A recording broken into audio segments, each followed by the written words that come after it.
Hi everyone, this is Koinzell here. So today I'll just quickly go through the dev notes, the new dev notes for 1.7, and mainly focus on two areas. One is the new upcoming finishing changes.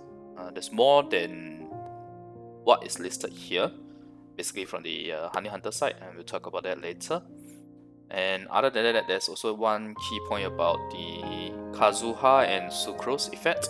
So we'll run through these notes here. Bear with me, it's going to be very fast.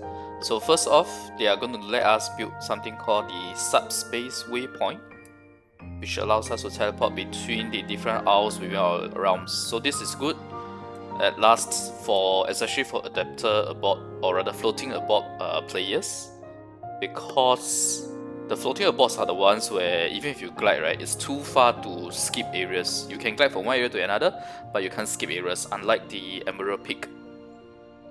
For the beach as well, you can't glide because it's all too low. There's no high spots.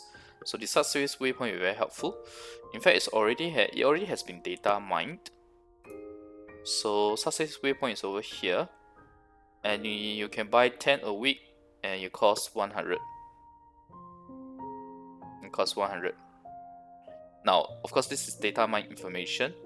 Oh, wait, sorry, let me just move this. Okay, it costs 100, so this is data mine information.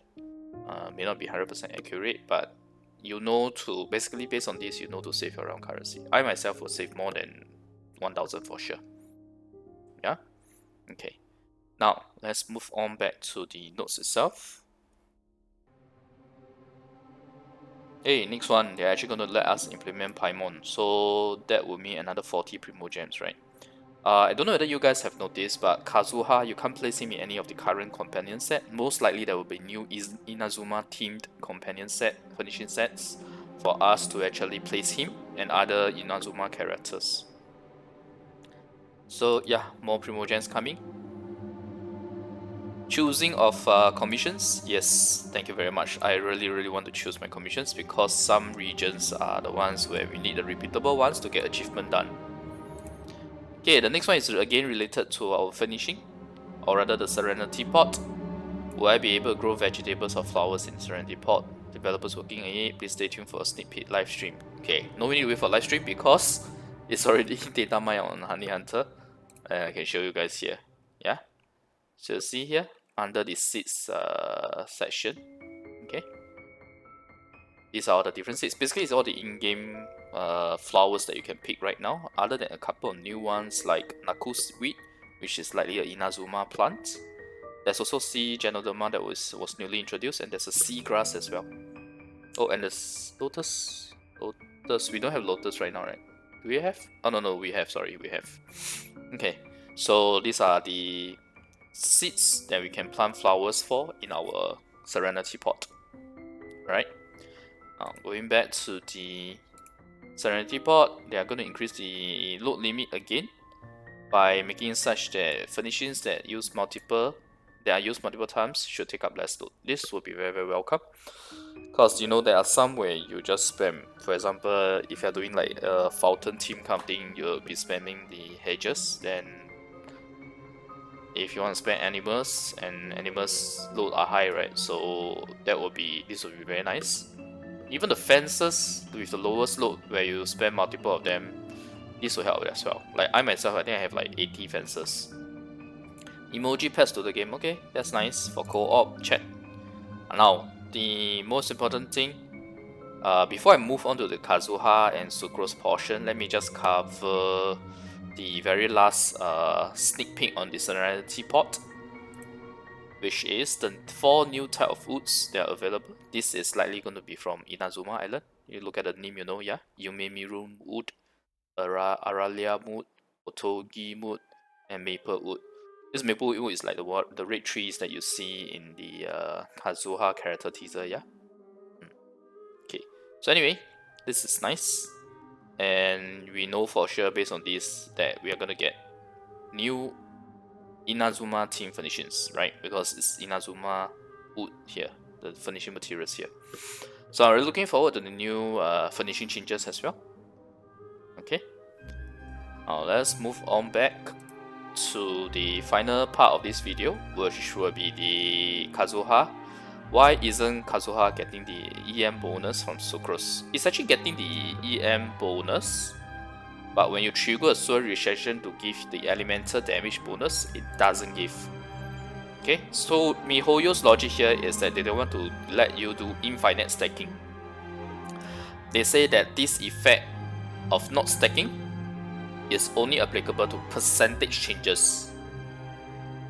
If you note the very last statement here, they are saying that those that add a direct value instead of a percentage will not be affected by the restriction, means that you can add, which means Albedo's talent, Ascension talent, the one that gives 125 EM, when Kazuha gets that 125 EM, that 125 EM can contribute to his Ascension talent, where you get an increase in the elemental damage bonus, right? But for, say, Sucrose, because Sucrose EM is based on 20% of Sucrose elemental mastery here, the 20 points is given, but the 20 points don't contribute to the elemental damage bonus. Right, it's quite easy to understand really. Essentially, if the text says there is a percentage, if you grant a bonus, attribute bonus, there is a percentage of the character's existing stat attribute, it doesn't get stacked, which means I would think that Rosaria's crit, you know, the whole concept of Rosaria giving 50% of her own crit value to the rest of the team after she uses her elemental skill or burst. I can't remember exactly which one. Elemental burst, sorry. So skill is the one that adds her own crit rate, while elemental burst is the one that gives crit rate to the teammates based on her own crit rate. Yeah, right. So that should also be affected by this restriction as well. Okay. So essentially what this means is that if you group Kazuha and Sucrose together, your Sucrose EM buff when your Kazuha swirls, you can still at least get the EM bonus, right? Based on what they are saying here.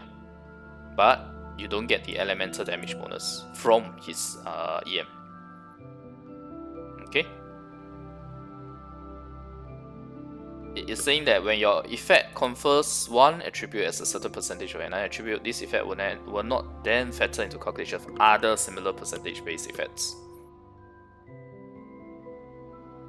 So, the best example that is described here really is basically that your Sucrose EM is given to Kazuha for the purpose of his elemental sword, the purpose of his increasing his sword damage, but it doesn't increase the elemental damage bonus that he gives based on his EM.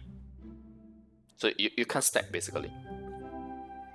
But Albedo's you'll be able to because it's a flat value. And I believe Diona's C6 Diona's 200 EM should be able to stack as well. Alright, so this is what the notes is trying to explain to us. So it's nice to know this. It's nice that they are clarifying this. Although obviously it would be better if they clarify it earlier. But oh well.